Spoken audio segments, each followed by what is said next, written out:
या सेशनमध्ये आपण पिवोटिंग आणि अनपिवोटिंग डेटा कसा करायचा पॉवर बी आय मध्ये ते बघूया. थेरॉटिकली अगोदर जाणून घेऊया की पिवोटिंग म्हणजे नेमकं काय असतं. तर बऱ्याच वेळा आपला असा डेटा असतो जसे की डेट असतात, प्रोडक्ट कॅटेगरी असं एक सॅम्पल डेटा आहे. आणि असा डेटा स्टोअर केलेला असतो की रिजन वाईज, आता नॉर्थ, सेंट्रल, साऊथ असे रिजन वाईज हा क्वांटिटी सोल्ड डेटा आहे. तर कसं असतं ना की कधी कधी डेटा आता याला पिवोटिंग काय म्हणायचं आणि अनपिवोटिंग म्हणजे काय. तर काय होतं ना की आपल्याला हा व्हर्टिकल टेबल मध्ये व्हॅल्यू स्टोअर केलेल्या असतात. तर कधी कधी अशा हॉरिझॉन्टल मध्ये आपल्याला डेटा पाहिजे असतो किंवा व्हायस वर्सा म्हणजे उलट पण असू शकतं.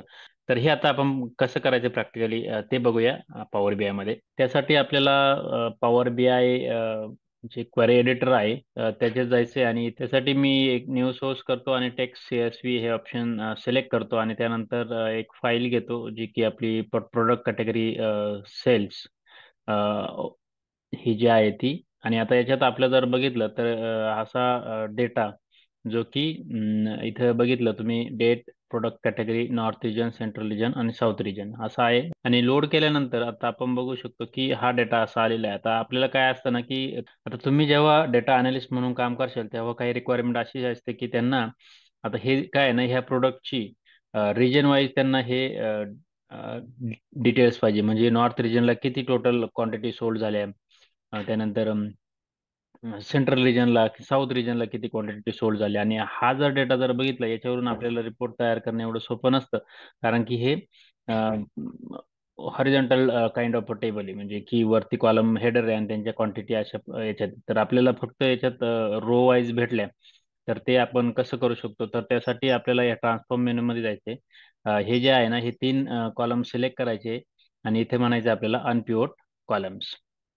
आता इथे 2-3 ऑप्शन्स असतात, unpivot, other columns, unpivot only selected columns. तर आता जे अनपिवोट कॉलम्स आहे जेवढे आपण सिलेक्ट केले तेवढे होतील. आणि हे केल्यानंतर आता इथे बघा की ॲट्रिब्यूट आणि व्हॅल्यू असे 2 कॉलम्स तयार झालेले आहे. म्हणजे जेवढे 3 कॉलम एक्स्ट्रा होते ना रिजनचे ते कोलॅप्स होऊन हे झालेले. आता इथे आपण याला नाव देऊ शकतो रिजन्स आणि हे जे आहे ते ऑर्डर क्वांटिटी. तर अशा पद्धतीने ही अनपिवोटिंग झालेली आहे. म्हणजे आपला जो काही कॉलम वाईज डेटा होता तो रो मध्ये कन्वर्ट झालेला आहे. म्हणजे हे कॉलम हेडर होते रिजन, ते आता रो मध्ये ऍज अ डेटा झालेले आहे. आणि आता इथं बघू शकता की बाईक्स आणि इथे कंपोनंट्स असे सेपरेट सेपरेट आणि त्याची ऑर्डर क्वांटिटी. तर हे अशा पद्धतीने आपण आता याच्यावरून आता याच्यावर आपण रिपोर्ट्स बिल्ड करू शकतो आणि रिजन वाईज आपण ऑर्डर क्वांटिटी डिस्प्ले करू शकतो. आता याच्यात एक्सेल मध्ये एक ट्रान्सपोज म्हणून फंक्शन असतं, ते पण काय असतं ते बघूया. त्या अगोदर आपण आता काय करू ना याला पिवट करून टाकू. म्हणजे जे ओरिजिनल जसं होतं ना तसं आपण करू शकतो. त्यासाठी आपल्याला काय करायचं ना, इथं पिवट कॉलमवर क्लिक करायचं. आणि आता इथं व्हॅल्यूज कॉलम कोणते आहे, तर ऑर्डर क्वांटिटी आहे आणि ओके करायचे. तर हे ऑटोमॅटिक जसं होतं तसं झालेलं आहे. तर अशा पद्धतीने आपण हे करू शकतो. आता मी हे पूर्ण स्टेप्स आहे त्या काढून टाकतो. जसं ओरिजिनल होतं तसं ठेवलेलं आहे मी. आणि आता याच्यात आपण ट्रान्सपोज कसं वर्क होतं. ट्रान्सपोज आणि ह्या पिवोटिंग किंवा अनपिवोटिंग मध्ये फरक असा आहे की ट्रान्सपोज मध्ये डुप्लिकेट व्हॅल्यू त्याला समजत नाही. की आता तुम्हाला दाखवतो की आता हे ट्रान्सपोज कसं वर्क होतं. तर तिथे ट्रान्सपोजवर मी क्लिक केलं. एक्सेल मध्ये हे ट्रान्सपोज जर क्लिक केलं तर आता बघा तुम्ही हे जे आहे याचं प्रत्येकाचं आता याला मी परत तुम्हाला दाखवतो.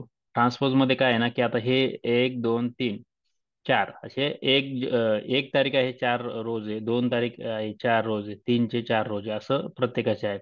तर याला मी ट्रान्सपोज करायला गेलो तर आता काय होतं ना की याचे सेपरेट सेपरेट 1, 1, 1 असे 4 कॉलम तयार होतील. परत असे 2 तारखेचे 4, 4 असे भरपूर असे आणि हे कॉलम तयारच होत राहतील. म्हणजे ट्रान्सपोज हे वेगळे आहे आणि ट्रान्सपोज आपण यूज करू शकत नाही जेव्हा आपल्याला असं रिजन वाईज डेटा डिस्प्ले करायचा वगैरे असेल तेव्हा. तर त्यासाठी आपण हे ट्रान्सपोज फंक्शन यूज करू शकत नाही.